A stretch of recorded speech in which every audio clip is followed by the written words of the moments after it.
हम सभी लोग श्रीमद् भागवत महापुराण की पावन चर्चा श्रवण कर रहे हैं। भगवान की जब विशेष कृपा होती है तो जीव को सत्संग का सौभाग्य प्राप्त होता है। धन संपत्ति, पुत्र परिवार, पद प्रतिष्ठा, ये तो हमारे कर्मों से और कर्मों के द्वारा बने हुए प्रारब्ध से प्राप्त होती है, परंतु सत्संग भगवान की कृपा का फल है। इसीलिए गोस्वामी जी ने कहा कि बिनु सत्संग विवेक न होई और राम कृपा बिनु सुलभ न सोई। सत्संग की प्राप्ति भगवान की कृपा का फल है। गोस्वामी जी महाराज कहते हैं कि संत समागम हरि कथा तुलसी दुर्लभ दोय। संत समागम और भगवान की कथा ये दुर्लभ है। सुत दारा अरु लक्ष्मी पापियों के भी होए। पत्नी पुत्र धन ये तो पापियों को भी मिल जाता है। ये कोई भगवान की कृपा का फल नहीं। भगवान की कृपा का फल सत्संग की प्राप्ति, संत महापुरुषों की प्राप्ति और भगवान की कथा। और बिना सत्संग के, बिना भगवान की कथा के मोह का नाश नहीं हो सकता। श्री गोस्वामी जी महाराज कहते हैं कि बिनु सत्संग न हरि कथा अत्यहि बिनु मोह न भाग। और मोह गए बिनु राम पद होहि न दृढ़ अनुराग। बिनु सत्संग न हरि कथा तेहि बिनु मोह न भाग। मोह गए बिनु राम पद होहि न दृढ़ अनुराग। जब तक मोह का नाश न हो तब तक भगवान के चरणों की दृढ़ भक्ति नहीं होती। औपचारिक भक्ति होती रहती है। हम समय से धूप बत्ती दिखा देते हैं, फूल चढ़ा देते हैं, कभी कभी मंदिर में भी चले जाते हैं, ये सब होता रहता है। परंतु भगवान के चरणों की दृढ़ भक्ति तभी संभव होती है जब मोह का विनाश हो। और मोह के विनाश का उपाय यही है कि हम बार बार भगवान के चरित्र को सुनते रहें, भगवान की कथा को सुनते रहें, सत्संग करते। भाग्योदयेन बहुजन्म समर्जितेन सत्संगमं च लभते पुरुषो यदा वै। अज्ञान हेतु कृत मोह मदांधकार नाशम विधाय ही तदोदयते विवेकः। नारद जी कहते हैं कि जब जीव का भाग्योदय होता है तब उसे सत्संग की प्राप्ति होती है और सत्संग में आकर के मोह का विनाश होता है और विवेक की उत्पत्ति होती। इसीलिए बड़े बड़े ऋषि मुनि, अमलात्मा, महात्मा, विमलात्मा लोग भी बार बार भगवान की कथा को श्रवण करते हैं, सत्संग करते हैं। ये श्रीमद् भागवत महापुराण का अनुष्ठान बड़ा ही महत्वपूर्ण और दुर्लभ अनुष्ठान है। दुर्लभता से तात्पर्य है इसके स्वरूप के अनुरूप इसका हम अनुष्ठान करके इसका अनुभव करें, ये दुर्लभता। बाकी तो भागवत के नाम पर बहुत कुछ होता ही रहता है दुनिया में, लेकिन इसका अनुष्ठान और इसे समझना, हृदयंगम करना, ये महत्वपूर्ण है। श्रीमद् भागवत महापुराण साक्षात भगवान कृष्ण की शब्दमयी मूर्ति। जैसे मूर्ति कोई कलाकार बनाता है, लेकिन उस मूर्ति में प्राण प्रतिष्ठा जब मंत्रों के द्वारा हो जाती है तो वह मूर्ति भगवान का स्वरूप हो जाती है। और उस मूर्ति में प्राण प्रतिष्ठित हो जाने पर हम भगवान के रूप में उस मूर्ति का अनुभव करते हैं। उसी प्रकार से जैसे मूर्ति कोई कलाकार बनाता है लेकिन प्राण प्रतिष्ठा तो कोई और करता है, उसी प्रकार श्रीमद् भागवत रूपी भगवान की शब्दमयी मूर्ति का निर्माण तो वेद व्यास जी ने किया, क्योंकि वेद व्यास जी शब्द शास्त्र के बहुत बड़े कलाकार हैं। 18 पुराण और महाभारत जैसे ग्रंथों की रचना करने वाले वेद व्यास जी, जिन्होंने इस मूर्ति का निर्माण किया, शब्दमयी मूर्ति, और प्राण प्रतिष्ठा किसने की? बोले प्राण प्रतिष्ठा स्वयं भगवान कृष्ण ने की। 125 वर्ष की लीला पूर्ण करके भगवान श्री कृष्ण जब अपने धाम जाने लगे, कृष्णावतार की लीला जब पूर्ण हुई तो उद्धव जी को भगवान ने ज्ञान विज्ञान भक्ति का उपदेश किया है।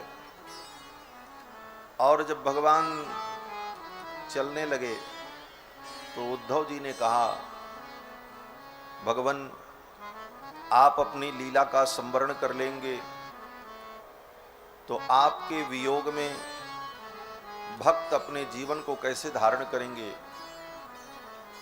और आने वाले घोर कलिकाल में ये जीवात्मा आपका किस रूप में अनुभव करेंगे, कैसे अनुभव करेंगे।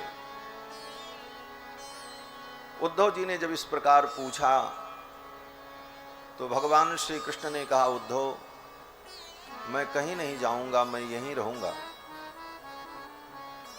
उद्धव जी ने कहा, किस रूप में? भगवान ने कहा, मैं अपनी ज्योति को अंतर्हित करके इसी श्रीमद् भागवत ग्रंथ में प्रविष्ट हो जाऊंगा और श्रीमद् भागवत ग्रंथ के रूप में मैं यही धरती पर विद्यमान रहूंगा। जो भक्त मेरा अनुभव करना चाहेंगे भागवत के माध्यम से ही मेरा अनुभव करेंगे। ये कहते हुए भगवान ने अपनी दिव्य ज्योति को श्रीमद् भागवत ग्रंथ में प्रतिष्ठित कर दिया। वेदव्यास जी लिखते हैं कि तिरोधाय प्रविष्टोयम श्रीमद्भागवतार्णवम्, तिरोधाय प्रविष्टोयम श्रीमद्भागवतार्णवम्। अपनी ज्योति को भगवान ने तिरोहित किया और श्रीमद्भागवत रूपी समुद्र में प्रवेश कर गए। श्रीमद्भागवतार्णवम् तेनेयं वाङ्मयी मूर्ति प्रत्यक्षा वर्तते हरेः। इसीलिए श्रीमद् भागवत महापुराण भगवान की प्रत्यक्ष वाङ्मयी मूर्ति, शब्दमयी मूर्ति, ये साक्षात भगवान है। इसीलिए भागवत की आरती होती है तो कहते हैं भागवत भगवान की ये आरती पापियों को पाप से है तारती। ये भागवत ही भगवान है। जैसे भगवान की मूर्ति की हम पूजा करते हैं, आरती उतारते हैं, उसी प्रकार श्रीमद् भागवत महापुराण की पोथी को वस्त्र में वेष्टित करके रखकर प्रतिदिन पूजा करे, आरती उतारे, तो ये साक्षात भगवान की पूजा का ही फल प्राप्त होता है। ये भागवत ही भगवान है और भागवत के माध्यम से ही हम भगवान का अनुभव करते हैं। ये भगवान का मंगलमय विग्रह। कल की चर्चा में आप सभी लोगों ने श्रीमद् भागवत महापुराण के महात्म्य को श्रवण किया। इसकी महिमा क्या है, इसे सुनकर भक्ति महारानी स्वस्थ हो गईं। उनके पुत्र ज्ञान वैराग्य जो वृद्ध हो गए थे, असक्त हो गए थे, वे जवान हो गए, प्रसन्न हो गए। यही इसका फल है। हम इसे श्रवण करके हृदयंगम करें तो हमारी भक्ति भी प्रफुल्लित हो जाएगी और भक्ति के पुत्र ज्ञान वैराग्य जो सुसुप्त पड़े हुए हैं वे जग जाएंगे, वे युवा हो जाएंगे। श्रीमद् भागवत महापुराण की इस कथा को कलयुग के प्रारंभ में श्री सुखदेव जी ने राजा परीक्षित को सुनाया। कब सुनाया? सूत जी महाराज कहते हैं कि आकृष्ण निर्गमनात् 30 वर्षाधिक गते कलौ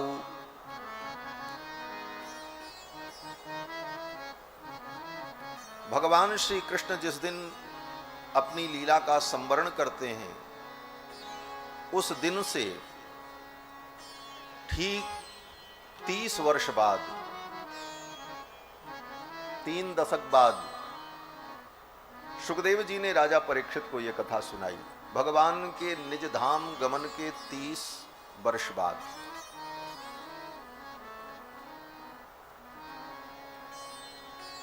कलयुग आ चुका था, क्योंकि भगवान जिस दिन अपनी लीला का संवरण करते हैं उसी दिन कलयुग का आगमन होता है।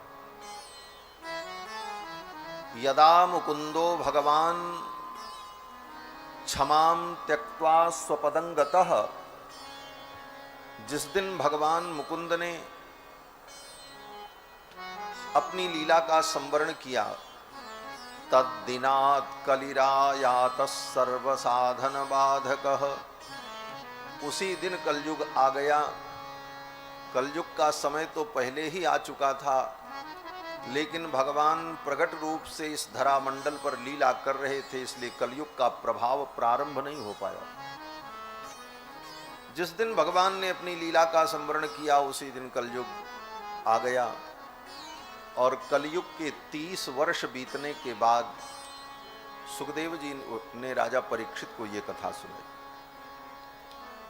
और परीक्षित श्रवणान्ते च कलौ वर्ष शतद्वये, राजा परीक्षित के कथा श्रवण के पश्चात 200 वर्ष बीत जाने के बाद, 2 शताब्दियां बीत जाने के बाद श्री गोकर्ण जी महाराज ने धुंधकारी को कथा सुनाई। इस कथा को सुनकर के धुंधकारी मुक्त हो गया। और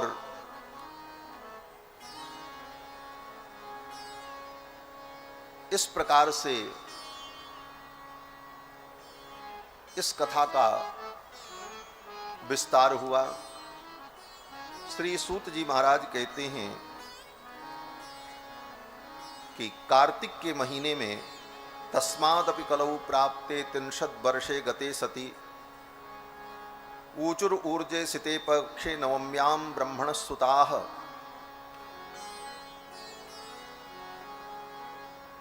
गोकर्ण जी के द्वारा जब धुंधकारी को कथा सुनाई गई, उसके 30 वर्ष बाद हरिद्वार में ब्रह्मा जी के पुत्र सनक सनंदन सनातन सनत कुमार ने भक्ति महारानी और ज्ञान वैराग्य को ये कथा सुनाई। ये सब प्रसंग आप सभी लोगों ने कल श्रवण किया।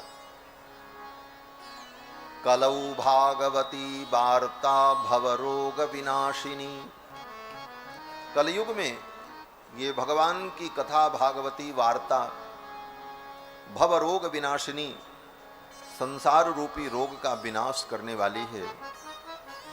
और सूत जी कहते हैं, हे प्राणियों, असारे संसारे विषय विषसंगाकुलधियः, हे संसार के प्राणियों, ये संसार असार है। नाम तो इसका संसार है। व्याकरण की दृष्टि से संसार का अर्थ अगर किया जाए तो यह भी अर्थ निकल सकता है, सम्यक सार जिसमें हो उसको संसार कहते हैं। लेकिन इस संसार में कहीं सार नहीं। असारे संसारे, ये केवल देखने में अच्छा है, इसीलिए इसकी उपमा संतों ने समुद्र से दी।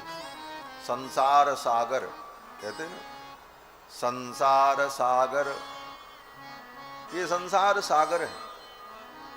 सागर की क्या विशेषता होती है? बोले सागर बड़ा विशाल होता है। ये संसार भी, ये सृष्टि भी बड़ी विशाल है।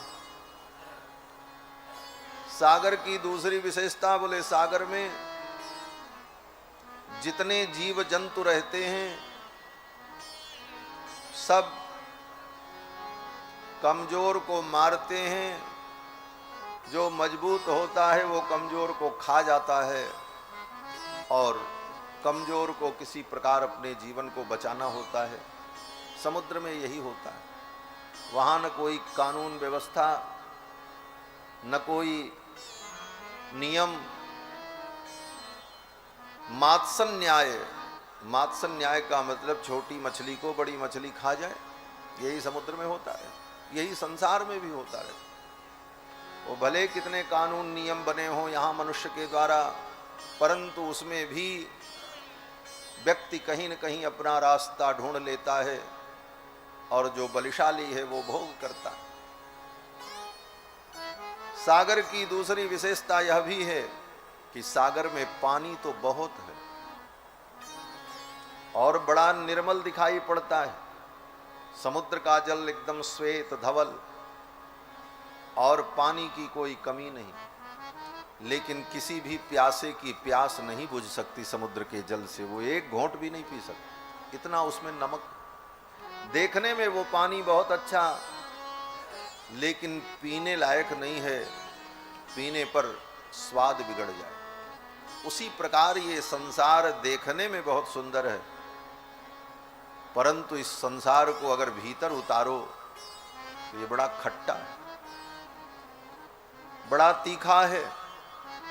इस कारण से संतों ने कहा ये संसार असार है।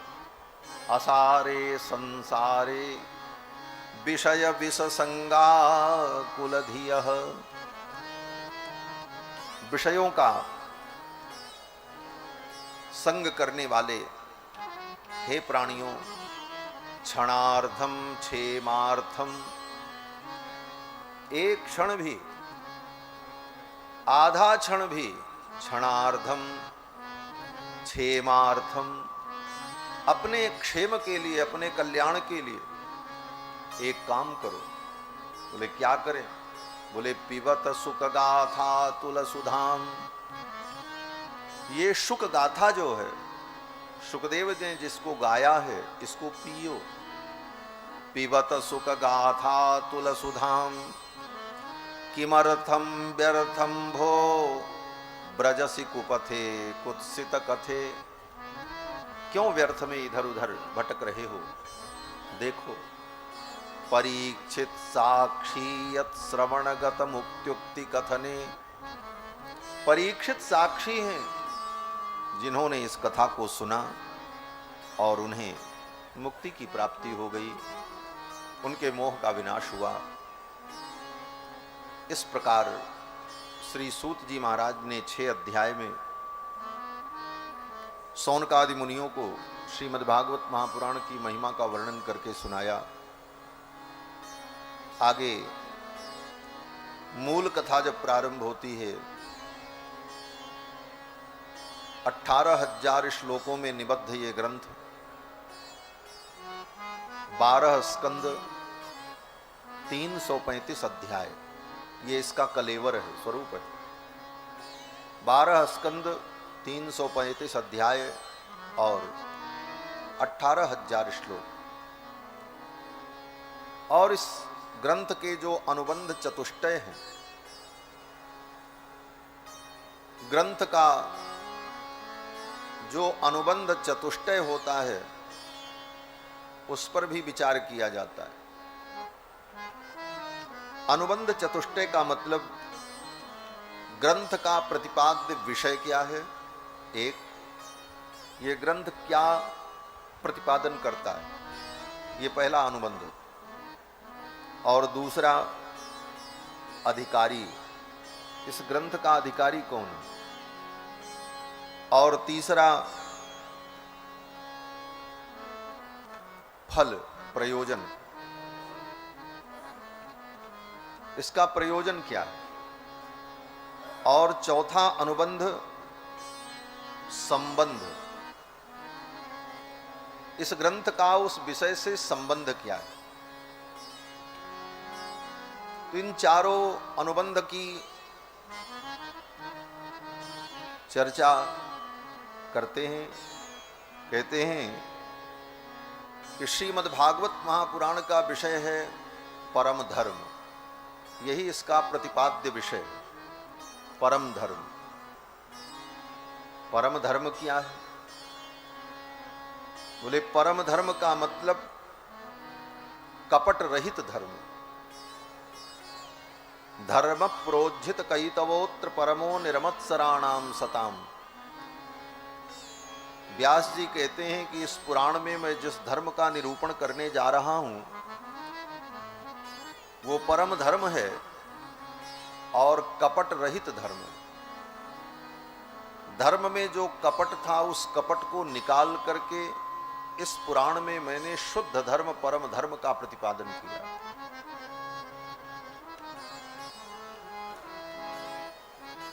व्यास जी कहते हैं धर्म प्रोज्झित कैतवो। कैतव, कैतव माने कपट। कपट को हमने निकालकर निरमत्सराणाम सताम वेद्यम वास्तव मत्र वस्तु शिवदम तापत्रयोन्मूलनम, ऐसे परम धर्म का मैं इस ग्रंथ में वर्णन करने जा रहा हूं। धर्म में कपट क्या है, जिस कपट को निकालने की आवश्यकता पड़ी वेदव्यास जी को। कहते हैं धर्म में जो भौतिक लाभ का लोभ,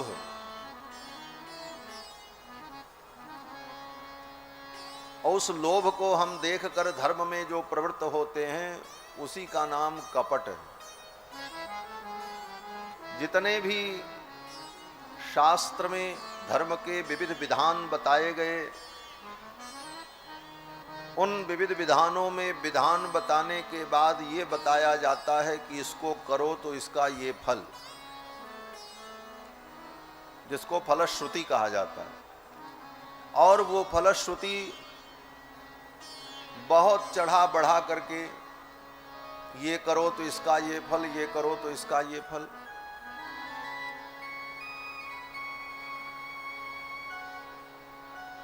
इस प्रकार से जो फलश्रुति कही जाती है उसी को अर्थवाद भी कहा जाता है। अर्थवाद माने प्रशंसा, अति प्रशंसा।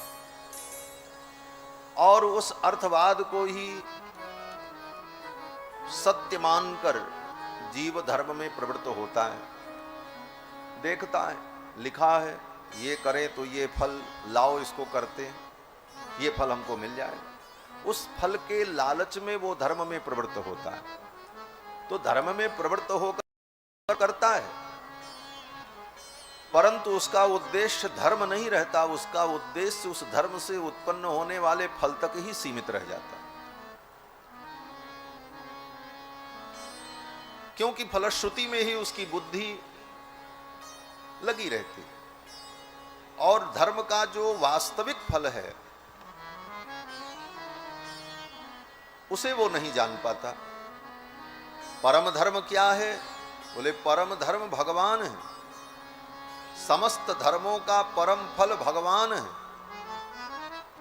समस्त शास्त्रों का महातात्पर्य परमात्मा है। सारे शास्त्र प्रकारांतर से, उपायांतर से, साधनांतर से परमात्म तत्व का ही निरूपण करते हैं, लेकिन जीव उसे न समझकर उन धर्मों के आचरणों के द्वारा सांसारिक फलों की लिप्सा में पड़कर धर्म के वास्तविक स्वरूप को नहीं समझ पाता। इसी का नाम कपट है। बोले जब ऐसी बात थी तो ऐसे कपट को इन ऋषि मुनियों ने ग्रंथों में क्यों मिलाया? अब उनसे प्रश्न किया जाए कि जब शास्त्रों का परम फल भगवान की भक्ति है तो सीधे सीधे यही बता देते। ये सारे विधि विधान लिख करके उसमें बताया ये करो तो ये फल, ये करो तो ये फल। इस फल में प्रवृत्ति क्यों कराई?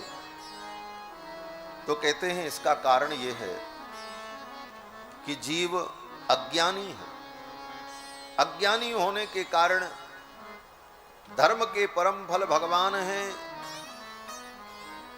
परम धर्म भगवान ही हैं, साक्षात धर्म भगवान ही हैं। रामो विग्रहवान धर्म, ये बात इतनी जल्दी समझ में आने वाली नहीं है। इसको समझने के लिए काल की प्रतीक्षा करनी पड़ेगी धैर्यपूर्वक। कैसे? बोले समय आने पर जब परिपक्वता आएगी तब ये बात समझ में आएगी। हाँ, भगवान की कृपा हो जाए तो 5 वर्ष के ध्रुव और प्रहलाद को जैसे समझ में आ गया वैसे किसी को भी आ सकता है। भगवान की कृपा तो विलक्षण होती। तो कहते हैं कि जैसे कोई बच्चा बीमार हुआ, 2 वर्ष का बच्चा, 2.5 वर्ष का बच्चा बीमार हुआ, उसे बुखार लगा, तो मां ने विचार किया इसको दवा पिलानी चाहिए। तो पुराने जमाने में बुखार की यही दवा होती थी, गुड़ूची, गुर्च, गिलोय पीस करके 1 कटोरी गिलोय तैयार किया, कड़वा कड़वा। अब बच्चे को पिलाना है।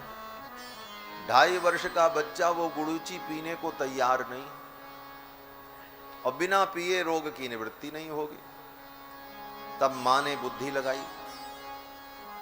मां ने कहा बेटा एक काम करो, 2 लड्डू लेकर के भीतर से आई और लड्डू ला करके उस बच्चे को दिखाया, और मां ने कहा देखो अगर ये दवा तुम पी लोगे तो ये लड्डू मैं तुमको दूंगी। 2 लड्डू के लालच में वो बच्चा कड़वी दवा पीने को तैयार हो गया, पी लिया। पीने के बाद मां ने उसको 2 लड्डू भी दे दिया। अब इस घटना में बच्चे को क्या समझ में आया और मां को क्या समझ में आया, दोनों की समझ में बड़ा अंतर है। बच्चे को यह समझ में आया कि इस गुड़ूची कड़वी दवा को पीने का फल ये 2 लड्डू है, हमने पिया इसलिए 2 लड्डू मिल गया। लेकिन मां क्या समझती है? बोले मां समझती है कि गुड़ूची पीने का फल 2 लड्डू नहीं है अपितु रोग की निवृत्ति है, क्योंकि मां बुद्धिमान है।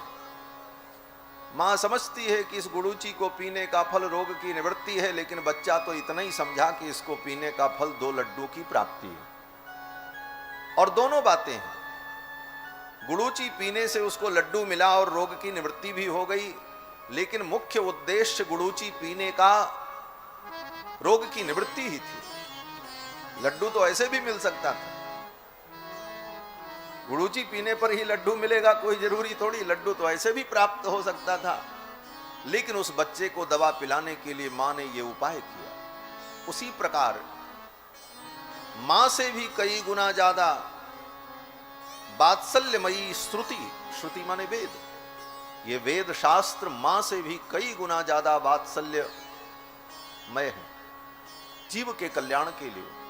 इसलिए श्रुति और वेद शास्त्र विचार करते हैं, ये संसार के प्राणी भव रोग की निवृत्ति के लिए कड़वी दवा पीने को तैयार नहीं है, इनको थोड़ा लालच दो। तो वेद शास्त्र में सर्वत्र ऋषि मुनियों ने वो लालच डाल दिया। बोले देखो ये धर्म करोगे तो तुमको ये मिलेगा, ये करोगे तो ये फल मिलेगा, ये करोगे तो ये फल मिलेगा। इसी लालच में जीव धर्म में प्रवृत्त हो जाता। जब धर्म में प्रवृत्त हो गया, धर्म करता रहा, तत्त फल भी उसे मिलता रहा। लेकिन समय आने पर जब उसमें परिपक्वता आई तब उसे समझ में आ गया कि इन सारे धर्मों का परम फल तो भगवान है, भगवान के चरणों की भक्ति ही सारे धर्म का परम फल है। ये समझ में तब आया जब परिपक्वता आई। वही बच्चा जब बड़ा हो जाता है तो उसको समझ में आ जाता, अरे गुड़ूची पीने का फल तो रोग की निवृत्ति है, हम तो बचपन से पीते रहे, लेकिन आज समझ में आया। फिर उसे लड्डू मिले न मिले, वो बुखार लगे तो स्वयं गुड़ूची पीने को तैयार बैठा रहे, पी लेता। यही स्थिति जीव की। भागवत उस परम धर्म का निरूपण करता है जो परम धर्म समस्त शास्त्रों का सार है। यही इस ग्रंथ का प्रतिपाद्य विषय है, परम धर्म भगवान। और इसका अधिकारी कौन है? बोले निर्मत्सराणाम सताम, जो निर्मत्सर पुरुष हैं, ईर्ष्या द्वेष छल कपट इनसे जो उपरत हो चुके हैं वे लोग श्रीमद् भागवत के अधिकारी हैं। ये निर्मत्सर पुरुषों के द्वारा अनुभव किया जाता है। वेदव्यास जी कहते हैं निरमत्सराणाम सताम। और इस ग्रंथ के द्वारा इसका फल क्या है? बोले तापत्रयोन्मूलनम, तीनों प्रकार के ताप का उन्मूलन, दैहिक, दैविक, भौतिक। और इस ग्रंथ का संबंध क्या है? बोले बोध्य बोधक भाव संबंध। जो बोध्य है परम धर्म, उसका बोध कराना ही इसका संबंध है। इस प्रकार से अनुबंध चतुष्टय, प्रतिपाद्य, अधिकारी, प्रयोजन और संबंध पर विचार करने के लिए वेद व्यास जी ने एक ही श्लोक में इन चारे विषयों का वर्णन कर दिया। प्रथम स्कंद के प्रारंभ में ही सत्य स्वरूप परमात्मा को वेद व्यास जी ने प्रणाम किया। सत्यम परम धीमहि, उस परम सत्य का मैं ध्यान करता हूं। वो परम सत्य कौन है? कहते जिनसे ये संपूर्ण सृष्टि उत्पन्न हुई। जन्माद्यस्य यतः, इस सृष्टि का जन्म, पालन और संहार जिनके द्वारा होता है वे भगवान। जन्माद्यस्य यतः कहकर वेद व्यास जी ने प्रकृति कारणवाद का खंडन किया। ये सृष्टि का कारण क्या है? बोले कुछ लोग प्रकृति को कारण मानते हैं। बोले प्रकृति ही सृष्टि का कारण है। इस सिद्धांत का नाम है प्रकृति कारणवाद। और लगभग विश्व के जितने नास्तिक हैं, अवैदिक हैं, उनका मत यही है कि सृष्टि प्रकृति के द्वारा हुई, प्रकृति कारणवाद। प्रकृति में अपने आप सब होता रहता है, इसी में विकास और ह्रास चलता रहता है। डार्विन का सिद्धांत भी कहीं न कहीं उसी बात को ही प्रमाणित करता है। लेकिन वेद व्यास जी महाराज कहते हैं प्रकृति कारणवाद नहीं है, अपितु ब्रह्म कारणवाद है। ब्रह्म इस सृष्टि का कारण है और उसी से संपूर्ण ये सृष्टि उत्पन्न होती है। प्रकृति सहायक बनती है, लेकिन प्रकृति स्वयं सब कुछ करती है ऐसा नहीं। क्यों? बोले प्रकृति तो जड़ है। जड़ वस्तु में कोई क्रिया तब तक नहीं होती जब तक कोई चेतन का सहयोग न हो। पृथ्वी भी है, पानी भी है और अन्न के बीज भी हैं। अन्न का बीज आपके घर में रखा है, खेत में मिट्टी है, आकाश से पानी भी बरस रहा है, लेकिन बीज अंकुरित कब होगा? बोले जब कोई चेतन तत्व हमारे आप जैसा उस बीज को ले जाकर उस खेत में मिट्टी में रखेगा, दबाएगा। इतनी प्रक्रिया जब तक नहीं होगी तब तक उसमें अंकुरण नहीं हो सकता। पानी, बीज, पृथ्वी सब विद्यमान थी, वायु, धूप, सूर्य का प्रकाश सब कुछ विद्यमान था, लेकिन अंकुरण तब होगा जब इन सब को एक करने के लिए कोई चेतन तत्व उसमें प्रवृत्त होगा। बिना चेतन की प्रवृत्ति के जड़ में कोई क्रिया नहीं होगी। तो ये संपूर्ण सृष्टि जो दिखाई पड़ती है ये तो जड़ है। इस जड़ में ये हलचल, ये प्रक्रिया, ये कार्य कैसे हुआ? कोई चेतन तत्व तो होगा जो चेतन इन सारी क्रियाओं का संपादन करता है, और वह चेतन हमारे जैसा अल्पज्ञ नहीं होगा, वो सर्वज्ञ होगा। और वो हमारे जैसा पराधीन नहीं होगा, अपितु परम स्वतंत्र होगा। तभी वो अपनी स्वतंत्रता से ये सब कुछ कर सकता है। और जो कुछ है इन सब का वही नियामक और स्वामी भी होगा। क्यों? बोले जैसे आज इस धरती पर हम आप विद्यमान हैं, इस पूरी धरती पर 1 इंच भूमि भी कहीं आप चले जाओ, दुनिया की कोई एक जगह बताओ, 1 इंच भूमि भी जो किसी मालिक के बिना न हो, कोई न कोई उसका मालिक होगा। अगर कोई व्यक्ति मालिक नहीं है तो उस राष्ट्र की जो सरकार है उसका है। पृथ्वी की 1 इंच भूमि भी बिना मालिक के नहीं है, बिना स्वामी के नहीं है, उसका कोई स्वामी है, उसका स्वामित्व है किसी का। फिर ये अनंत अनंत ब्रह्मांड, इसका कोई स्वामी नहीं, ऐसा कैसे हो सकता? इस अनंत ब्रह्मांड का भी स्वामित्व किसी के पास है जो सबका स्वामी है। वही ब्रह्म परमात्मा है, उसी से संपूर्ण सृष्टि उत्पन्न होती है। यही ब्रह्म कारणवाद है। जन्माद्यस्य यतः, जिस परमात्मा से ये संपूर्ण सृष्टि उत्पन्न हुई उसी के द्वारा पालित होती है और अंत में उसी परमात्मा में लय को प्राप्त हो जाती है। और वे परमात्मा भगवान नारायण हैं। उन्हीं भगवान नारायण ने सृष्टि के प्रारंभ में ब्रह्मा को चारों वेदों का ज्ञान प्रदान किया। तेने ब्रह्म हृदय आदि कवये मुह्यन्ति यत् सूरया। सृष्टि के प्रारंभ में भगवान ने ब्रह्मा को चारों वेदों का ज्ञान प्रदान किया।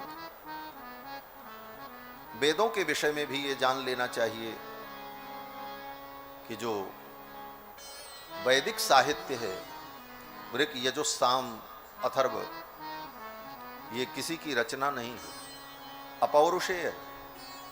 इसीलिए आज तक वेद के लेखक का नाम किसी को पता नहीं चला।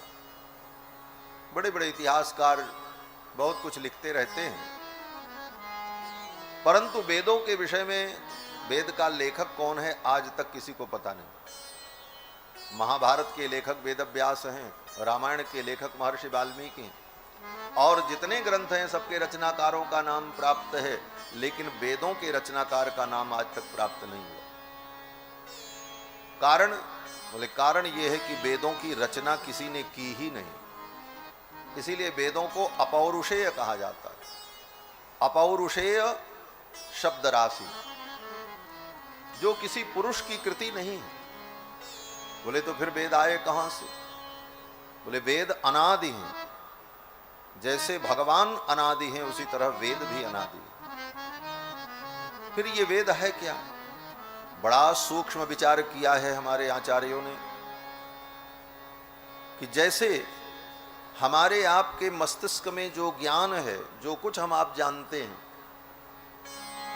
आज तक जो कुछ हमने जाना या जो जान रहे हैं, वो सब मस्तिष्क में किस रूप में विद्यमान है? अगर कोई प्रश्न करे कि आपकी बुद्धि में जो कुछ भी ज्ञान है, जो कुछ आप जानते हैं, समझते हैं या बता सकते हैं, वो सब ज्ञान आपकी बुद्धि में किस रूप में विद्यमान है? इसका क्या उत्तर होगा? इसका यही उत्तर होगा, शब्दानुविद्ध है। शब्दानुविद्ध का मतलब आप भले न बोलो, लेकिन मन में किसी बात को सोचोगे तो किस प्रक्रिया से? बोले शब्दों के माध्यम से ही सोचो, भीतर वो शब्द चलते रहे। शब्दों नित्य, शब्द नित्य। तो शब्दानुविद्ध ज्ञान होता है। दुनिया में कोई ज्ञान शब्द के द्वारा ही अनुविद्ध होकर के भाषित होता है। हमारी बुद्धि में भी जो ज्ञान भाषित होगा वो शब्दानुविद्ध होगा, शब्दों में ही रहेगा।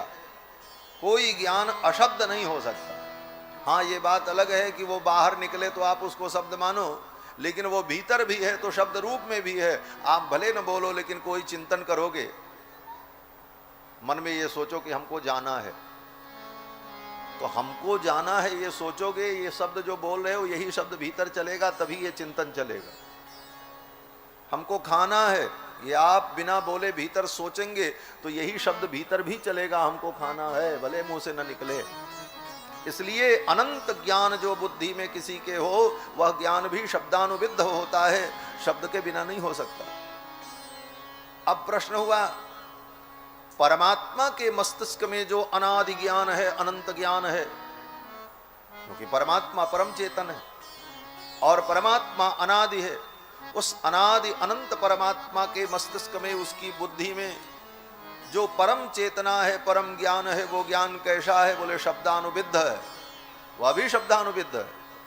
और वही शब्दानुविद्ध ज्ञान परमात्मा के अंदर जो विद्यमान है, वो यथावत आनुपूर्वी भगवान के द्वारा ही ब्रह्मा को प्राप्त होता है। उसी का नाम वेद है। वही वेद है। चाहे अनंता वही वेदा, उसी को वेद कहा।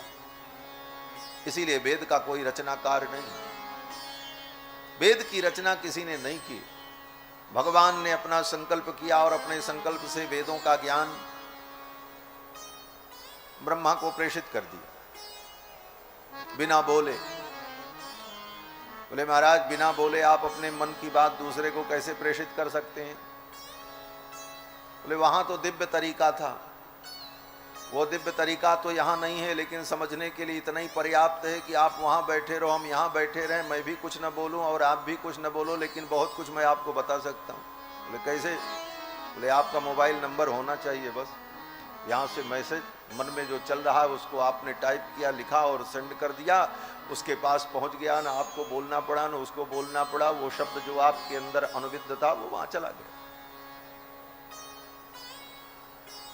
जब एक क्षुद्र बुद्धि के मानव के द्वारा इतना संभव हो सकता है तो परमात्मा तो परम चेतन, उस परमात्मा ने अपने सत्य संकल्प से अपने बुद्धि के उस शब्दानुविद्ध ज्ञान को ब्रह्मा की बुद्धि में प्रेषित कर दिया। इसी का नाम वेद प्रदान हुआ। भगवान ने ब्रह्मा को वेदों का ज्ञान दे दिया। तेने ब्रह्म हृदय आदि कवये मुह्यन्ति यत्सूरयः। फिर ब्रह्मा जी ने वह ज्ञान अपने पुत्रों को दिया, ऋषियों को दिया, फिर उन ऋषियों ने अपने शिष्यों को दिया। इस प्रकार वेदों का ज्ञान अनादिकाल से चला आया। आज भी वेदों की यही परंपरा है। गुरु के द्वारा पढ़ करके शिष्य उसे याद करता है, फिर वो योग्य हो जाता है तो फिर आगे आने वाली पीढ़ी को पढ़ाता है। इसी प्रकार गुरुमुख उच्चारणानुच्चारण पूर्वक शब्द राशि ग्रहण की ये जो परंपरा है, यह परंपरा अनादि और अविच्छिन्न परंपरा, जो परंपरा कभी खंडित नहीं हुई, इस परंपरा से वेद अनादिकाल से चले आए और वही वेद हमारे सनातन धर्म का मूल है। वेदो खिलो धर्म मूलम। और वेद ही धर्म का प्रतिपादक है। वेदात् धर्मो ही निर्वभौ। वेदों से ही समस्त धर्म का उद्भव होता है। इसीलिए दुनिया में एक ही धर्म है, वैदिक धर्म। वेद जो कहता है वही धर्म है, उसके अतिरिक्त जो दुनिया में है वो सब अधर्म है, वो धर्म नहीं है। धर्म दो हो ही नहीं सकता। और जो परिवर्तनशील हो और किसी काल खंड में उसकी आवश्यकता महसूस हो, वो एक व्यवस्था होती है, वो धर्म नहीं होता। अभी प्रश्न किया जाए कि भाई 1700 साल पहले मोहम्मद पैदा हुए इस धरती पर, तो उनके ऊपर कुरान नाजिल हुई और वो धर्म ग्रंथ बन गई। तो प्रश्न ये है कि धर्म की आवश्यकता हर काल में रही है। तो जब कुरान नहीं थी तो उसके पहले फिर कौन धर्म था? और अगर उसके पहले कुरान की जरूरत नहीं थी तो फिर आगे भी उसकी कोई जरूरत नहीं होगी। धर्म की जरूरत तो हर काल में। और यही स्थिति अन्य धर्मों के साथ भी है, जो समय समय पर कालांतर में हुए, चाहे बौद्ध हो, चाहे जैन हो, चाहे ईसाई हो, चाहे इस्लाम हो। अगर धर्म नित्य है और धर्म की सदा से आवश्यकता है मानव के लिए, तो फिर जब से मानव है तब से धर्म होना चाहिए। और उस धर्म को बताने वाली एक व्यवस्था भी उसी प्रकार अनादि होनी चाहिए। इसका उत्तर यही है कि मानव की सृष्टि ये अनादि है, और इस अनादि मानव सृष्टि को धर्म का ज्ञान कराने के लिए वेद भी अनादिकाल से हैं, और वेद ही जो प्रतिपादन करते हैं वही परम धर्म है। वह अनादिकाल से, आज से नहीं। इसलिए धर्म का प्रतिपादन तो वेदों के द्वारा ही होता है। वेद प्रणहितो धर्मो यह धर्मस्तद विपर्यय। वेद ही धर्म का मूल है। और उन्हीं वेदों का अनुगमन जो शास्त्र करते हैं, उन वेदों के अनुकूल जो पुराण, रामायण, गीता, ये सारे ग्रंथ उन वेदों का ही अनुगमन करते हैं। इसलिए धर्म के लिए ये भी प्रमाण माने जाते हैं। ये पुराण रामायण इसलिए प्रमाण नहीं है कि वेदव्यास जी ने बना दिया और वाल्मीकि जी ने बनाया, गोस्वामी तुलसीदास जी ने बनाया इसलिए प्रमाण है। हाँ, इस बात को भी जान लेना। तुलसीदास जी ने रामायण लिखी इसलिए रामायण प्रमाण नहीं है। बोले तब? बोले रामायण इसलिए प्रमाण है कि तुलसीदास जी ने जो रामायण लिखी, उस रामायण में जो कुछ लिखा है वो सब वेदों के अनुकूल है, वेदों का अनुगमन करती है, इसलिए वो प्रमाण है। कोई बात वेद विरुद्ध हो जाए बोले तब फिर प्रमाण नहीं रहेगी। इसीलिए तुलसीदास जी को भी लिखना पड़ा कि नाना पुराण निगमागम सम्मतम यद रामायणे निगतितम क्वचिदन्यतो। नाना पुराण निगम आगम सम्मत प्रतिपादन हो रहा है, इसलिए वो प्रामाणिक है। और वेदव्यास जी महाराज भी लिखते हैं, तो वेदव्यास जी को भी ये कहना पड़ता है कि निगम कल्पतरोर गलितम फलम, वेद रूपी वृक्ष का पका हुआ फल ये श्रीमद् भागवत महापुराण है। जो हम इसमें लिख रहे हैं वो सब वेदानुकूल है और सब कुछ वेद के अनुकूल है, इसलिए प्रमाण है। वेद के प्रतिकूल हो जाए तो चाहे वेदव्यास लिख दें और चाहे वाल्मीकि जी लिख दें, चाहे ब्रह्मा लिख दें, वो भी बात प्रमाण नहीं मानी जाती। ये वेदों की महिमा है, इसलिए वेद ही धर्म में परम प्रमाण है। श्री वेदव्यास जी कहते हैं भगवान ने ब्रह्मा को वेदों का ज्ञान प्रदान किया। ऐसे सत्य स्वरूप परमात्मा जो है मैं उनका ध्यान करता हूं, सत्यम परम धीमहि। इसके बाद एक श्लोक में अनुबंध चतुष्टय का वर्णन किया, फिर तीसरे श्लोक में श्रीमद् भागवत के विषय में ये कहा कि ये वेद रूपी वृक्ष का पका हुआ फल है, ये रसमय फल है, इस रस को पियो, पिबत भागवतम रसमालयम। कब तक पियो? तो वेदव्यास जी कहते हैं आलयम, जब तक मर न जाओ तब तक इस रस को पियो। पिबत भागवतम रसम कियत काल पर्यंतम, कहते हैं आलयम, जब तक तुम्हारा लय न हो जाए तब तक इसको पीते रहो बार बार। मुह रहो रसिकाह भुवि भावुकाह, हे भावुकों, हे प्रेमियों, इस रस को बार बार पियो। इसके बाद सूत सौनक संवाद का वर्णन होता है। सौनक जी ने सूत जी से 6 प्रश्न किए। पहला प्रश्न किया श्रेय क्या है? श्रेय माने परम कल्याण। दूसरा प्रश्न किया शास्त्रों का सार क्या है? तीसरा प्रश्न किया स्वावतार प्रयोजनम, भगवान के अवतार का प्रयोजन क्या है? चौथा प्रश्न किया किम कर्म, अवतार लेकर के भगवान कौन कौन से कर्म करते हैं। पांचवा प्रश्न किया केवताराश्च, भगवान के कितने अवतार हैं। और छठा प्रश्न किया कि धर्म कम शरणम गतः, धर्म किसके आश्रय में रहता है, धर्म का भी आश्रय कौन है। इन्हीं 6 प्रश्नों का उत्तर देते हुए सूत जी ने शौनकादि मुनियों को नैमिषारण्य की धरती पर भागवत की कथा सुनाई। श्रेय क्या है, शास्त्रों का सार क्या है, भगवान के अवतार का प्रयोजन क्या है, अवतार लेकर के भगवान करते क्या हैं, भगवान के कितने अवतार हुए और धर्म का आश्रय कौन है। इन 6 प्रश्नों का उत्तर। इन 6 प्रश्नों के उत्तर में सूत जी महाराज जब कथा सुनाते हैं तो सर्वप्रथम सूत जी ने अपने गुरु जी को प्रणाम किया मंगलाचरण में, फिर भगवान को प्रणाम किया, देवी सरस्वती को प्रणाम किया। नारायणं नमस्कृत्य नरं चैव नरोत्तमं देवीं सरस्वतीं व्यासं ततो जयमुदीरयेत्। देवी सरस्वती को प्रणाम किया, नारायण को प्रणाम किया, नर को प्रणाम किया, व्यास जी को प्रणाम किया और वर्णन करने लगे।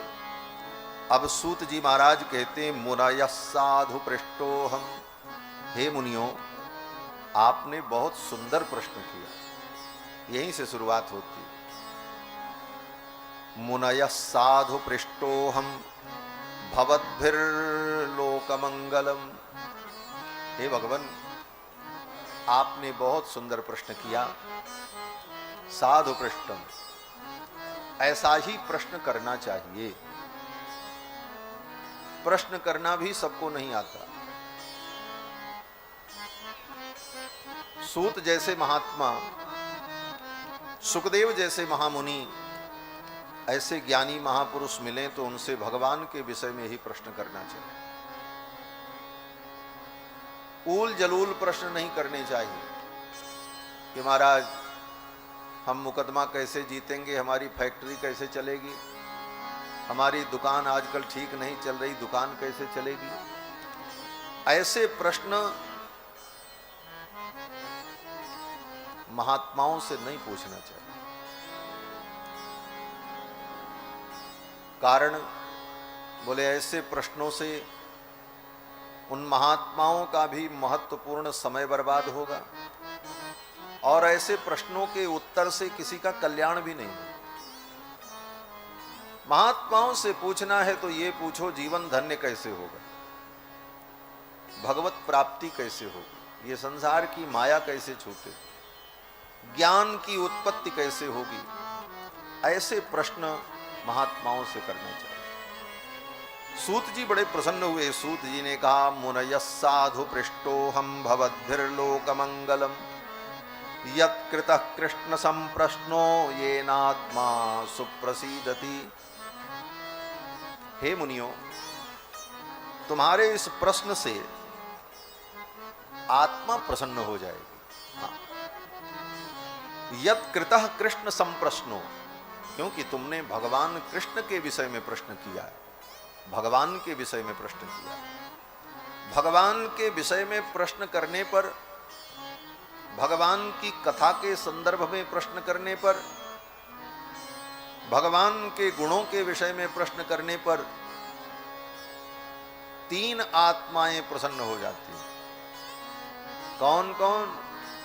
बोले एक पूछने वाला पवित्र हो जाता है, एक बताने वाला पवित्र हो जाता है, और एक बोले जो उनके पीछे सुनने वाले हैं वे पवित्र हो जाते हैं। वासुदेव कथा प्रश्न पुरुषान त्रीणि पुनात ही। भगवान की कथा के संदर्भ में प्रश्न करने पर तीन पुरुष पवित्र हो जाते हैं। कौन कौन? तो कहते हैं वक्तारम पृच्छकम सो। कहते हैं भगवान को भी प्रसन्नता होती है, भगवान को इस बात की प्रसन्नता होती है कि मेरी खोई हुई वस्तु मुझे प्राप्त होगी। ये जीवात्मा परमात्मा की संपत्ति है। हम आप सब परमात्मा की संपदा हैं, और जब अपनी संपदा अपने से दूर जाने लगे तो व्यक्ति को पीड़ा होती है। भगवान को भी इस बात का दुख होता है कि ये जीवात्मा मुझे छोड़ करके नश्वर संसार में भटक रहे हैं। जब जीव इन बातों को समझकर भगवान के चरणों की ओर चल पड़ता है, भगवान की भक्ति में लग जाता है, तो भगवान को भी प्रसन्नता होती है। जब संसार से मुख मोड़कर भगवान के चरणों में समर्पण करके भगवान की भक्ति में लग जाता है, तो भगवान को भी प्रसन्नता होती है कि ये जीवात्मा भटक गया था लेकिन फिर लौट करके मेरे पास आ गया। यह आत्मा संप्रसीदति। तो भक्ति के द्वारा जीव को भी प्रसन्नता मिलती है और भगवान को भी। जो भक्ति करता है वह जीव भी धन्य होता है और भगवान भी अपने को धन्य मानते हैं। यह आत्मा संप्रसीदति। आगे सूत जी कहते हैं वासुदेवे भगवती भक्ति योग प्रयोजितः। अपने तुम इस भक्ति को भगवान से जोड़ दो। भक्ति, और भक्ति तो नारी वर्ग है ही, और माया भी नारी वर्ग है। इसीलिए गोस्वामी जी ने कहा देखो, ज्ञान पुरुष वर्ग है और माया नारी वर्ग है। इसलिए कभी कभी माया जो है ज्ञान को भी